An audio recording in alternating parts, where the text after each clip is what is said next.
क्या आप सब जानते हैं कि प्रभु यीशु मसीह जब शरीर में थे, जब पृथ्वी पर थे प्रभु यीशु मसीह, तो उनका नेचर कैसा था, कैसे इंसान थे वो, उनका कैसा स्वभाव था? क्या आप जानते हो? अगर नहीं जानते हो तो इस वीडियो को पूरा देखना, क्योंकि आज आप जानने वाले हो किस प्रकार के प्रभु यीशु मसीह थे, किस प्रकार का उनका स्वभाव था, किस प्रकार का उनका नेचर था, कि आज हम प्रभु यीशु मसीह के पीछे चलते हैं तो हमें किस प्रकार का बनना चाहिए, कि किस प्रकार का बनकर हम प्रभु यीशु मसीह की महिमा को प्रकट कर सकते हैं, या फिर जैसे हम चलते आ रहे हैं उसी प्रकार हम रहें, या फिर अपने अंदर बदलाव की ज़रूरत है, तभी हम यीशु मसीह के हो सकते हैं। सो इस वीडियो को ज़रूर पूरा देखना, क्योंकि आज की ये वीडियो हो सकता है आपकी ज़िंदगी को बदल दे, आपकी लाइफ को बदल दे, क्योंकि प्रभु यीशु मसीह के पीछे चलने कोई आम बात नहीं है, क्योंकि अपना क्रूस उठाकर उसके पीछे चलना पड़ता है। और अपने क्रूस उठाने का मतलब है कि दुनिया की हर एक अभिलाषा से, दुनिया के डर को साइड में रख के, दुनिया को साइड में रख के, इंसान को साइड में रख के हम परमेश्वर की महिमा के लिए उसके पीछे चलते हैं। तो मैं आपको बताऊं कि प्रभु यीशु मसीह जो कि एक नम्र इंसान थे। नम्र का मतलब जानते हो आप? नम्र इंसान की अगर कोई इंसान उसके सामने आकर किसी को गाली भी निकाल रहा है उसको, तो वो बोलेगा तक नहीं, कि उसके पास देखेगा भी नहीं। ऐसा इंसान थे प्रभु यीशु मसीह। इतने नम्र थे कि लोगों ने उन्हें तमाचे मारे, लोगों ने उन्हें कोड़े मारे, लोगों ने उन्हें गालियां निकाली, उनकी दाढ़ी नोची गई, उन पे पता नहीं क्या क्या दोष लगाया गया। लेकिन प्रभु यीशु मसीह इतने नम्र थे कि उन्होंने कोई जवाब तक नहीं दिया, उन्होंने अपना मुंह तक नहीं खोला।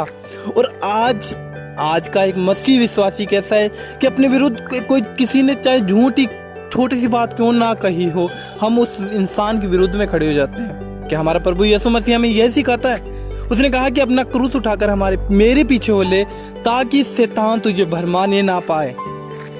लेकिन आज हम पहले ही, शैतान जब हमारे जीवन में काम करने के लिए आता है तो हम क्या करते हैं? शैतान के विरुद्ध खड़े होकर हम अपनी लड़ाई, जो कि परमेश्वर को लड़नी चाहिए, उस लड़ाई के विरुद्ध होकर हम उस शैतान से लड़ने लग जाते हैं। तो उसने कहा कि तू अपना बोझ, अपनी सारी लड़ाई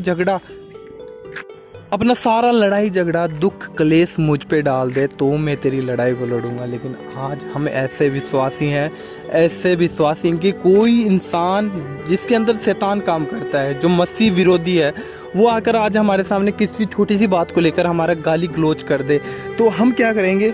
हम क्या करते हैं? आज के विश्वासी क्या करते हैं कि उस इंसान के विरुद्ध में खड़े हो जाते हैं और गाली गलौज करने लग जाते हैं। क्या शैतान ये नहीं चाहता है?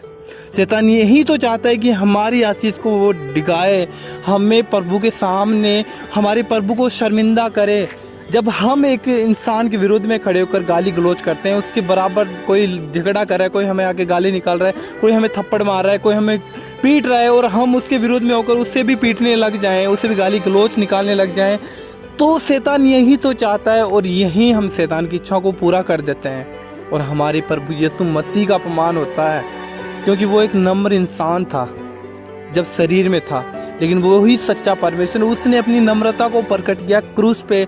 उसने कहा कि हे पिता, तू इन्हें माफ कर, ये नहीं जानते कि ये क्या करते हैं। उसने अपनी नम्रता को वहाँ पे प्रकट किया। लेकिन आज का एक विश्वासी क्या कहता है कि प्रभु हे परमेश्वर, प्रभु यीशु मसीह जो मेरे विरुद्ध खड़े हैं, उन्हें नाश कर दे, उन्हें ये कर दे। तो क्या हम नम्र हैं? उसने कहा कि तू अपने शत्रुओं के लिए प्रार्थना कर, परंतु आज हम अपने मसीह भाई बहनों के विरोध में खड़े होकर उनके विरुद्ध ही परमेश्वर से ऐसी चीज़ों को मांगते हैं जो कि नहीं होना चाहिए। तो क्या हम प्रभु यीशु मसीह के पीछे चलते हैं? हमें ये सोचना चाहिए, दिमाग में इस बात को लाना चाहिए कि हमने प्रभु यीशु मसीह उस जिंदा परमेश्वर पे विश्वास किया है, और उसकी नम्रता को लेकर हम अपनी नम्रता में बढ़ सकते हैं। लेकिन हम नम्र नहीं, आज हम शैतान के साथ चल पड़े हैं, फिर से शैतान के साथ चल पड़े। क्या हम अन्य जाति नहीं थे तब लड़ाई झगड़ा नहीं करते थे? क्या मिला था? क्या हम अन्य जाति थे तो हमने लोगों को गाली गलौज नहीं किया था? क्या मिला था?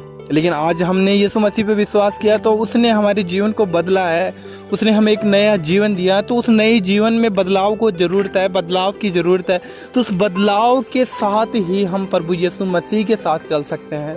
और आज हमें नम्र होना ज़रूरी है। कोई सामने से आके हमें गाली निकाल रहा है तो कोई फ़र्क नहीं पड़ता, उसे आशीष दो कि परमेश्वर तुझे और भी आशीष दे, तू जैसा भी है कोई दिक्कत नहीं, परमेश्वर तुझे बदले, ना कि हम उसे भी गाली निकालने लग जाएं। कोई आके हमें थप्पड़ मारा है तो हम उससे थप्पड़ ना मारें। कहीं ऐसा ना है कि शैतान आकर हमारी आशीष को डिगा दे, गिरा दे, क्योंकि शैतान हमेशा एक मसीह विश्वासी के पीछे लगा रहता है कि उसकी आशीष को कैसे न कैसे गिराए, किसी न किसी मनुष्य के द्वारा। क्योंकि जैसे परमेश्वर मनुष्य के द्वारा कार्य करता है, वैसे ही शैतान भी मनुष्य के द्वारा ही कार्य करता है। आज कोई मनुष्य आगे हमारे सामने गाली गलौज कर रहा है, हमारे से लड़ाई झगड़ा कर रहा है, बिना मतलब का दोष आरोप हम पे लगा रहा है, गाली गलौज कर रहा है, दोष लगा रहा है हम पे, तो दोष लगा रहा है और हम ये सोचते हैं कि ये तो बिना बात के हम पे दोष लगा रहा है और हम उसे लड़ने झगड़ने लग जाते हैं। क्या ये शैतान की चाल नहीं है? ये शैतान का साफ साफ चाल है, शैतान के प्लान है कि हमें अपनी आशीष को नहीं पाने दे, और आशीष जो परमेश्वर हमें देना चाहता है उसको पहले ही वो छीन ले, उस आशीष को गिरा दे। क्योंकि प्रभु हमारा परमेश्वर देखता है कि हम कितने नम्र हैं। कि शैतान जब उसके सामने आए परीक्षाओं की घड़ी में हम कितने प्रभु के साथ बने हैं, उसकी इच्छाओं पे कितने बने हैं, कितना हम जानते हैं कि हमारा परमेश्वर पे कितना हम विश्वास करते हैं, कितनी उसकी इच्छाओं पे चलते हैं। आज हम उस चीज़ को नहीं जानना चाहते हैं। तो मैं आप सभी को यही बताना चाहता हूँ, अगर प्रभु यीशु मसीह के पीछे चलते हैं तो हमें किसी पे दोष नहीं लगाना है, किसी को गाली गलौज नहीं करना है, किसी के सामने खड़े होकर किसी को गलत नहीं बोलना है, किसी के प्रति मन में कुछ भी गलत नहीं लेके आना है। और किसी को अगर कोई हमारे थप्पड़ भी मारता है ना तो थप्पड़ खा लो, कोई फ़र्क नहीं पड़ता है, क्योंकि प्रभु यीशु मसीह ने हमारे लिए बहुत कुछ सह लिया, बहुत कुछ सहा था। तो क्या हम उसकी इच्छाओं को पूरा करने के लिए इतना कुछ नहीं सह सकते हैं? क्योंकि उसके लिए नम्रता जरूरी है। तो अगर आपके अंदर नम्रता नहीं है, सहनशीलता नहीं है, तो वो सहनशीलता प्रभु यीशु मसीह से मांगो, वो आपको सहनशीलता भी देंगे, क्योंकि वो ही नम्र परमेश्वर है और उसने अपनी नम्रता को क्रूस पे प्रकट किया है, हमें दिखाया है। सो उम्मीद करता हूँ आपको समझ में आया होगा कि हमारे परमेश्वर प्रभु यीशु मसीह कैसे परमेश्वर थे, कैसे इंसान थे वो जब पृथ्वी पर थे। उसने क्या क्या हमें मतलब हर एक चीज़ से प्रभु यीशु मसीह की से हमें सीखना चाहिए कि परमेश्वर कैसे इंसान थे जब देह में थे, जब शरीर में थे। सो गॉड ब्लेस यू। परमेश्वर प्रभु यीशु मसीह आप सभी को ब्लेस करें। सो मिलते हैं अगली वीडियो में, तब तक लिए गुड बाय, जय मसीह की।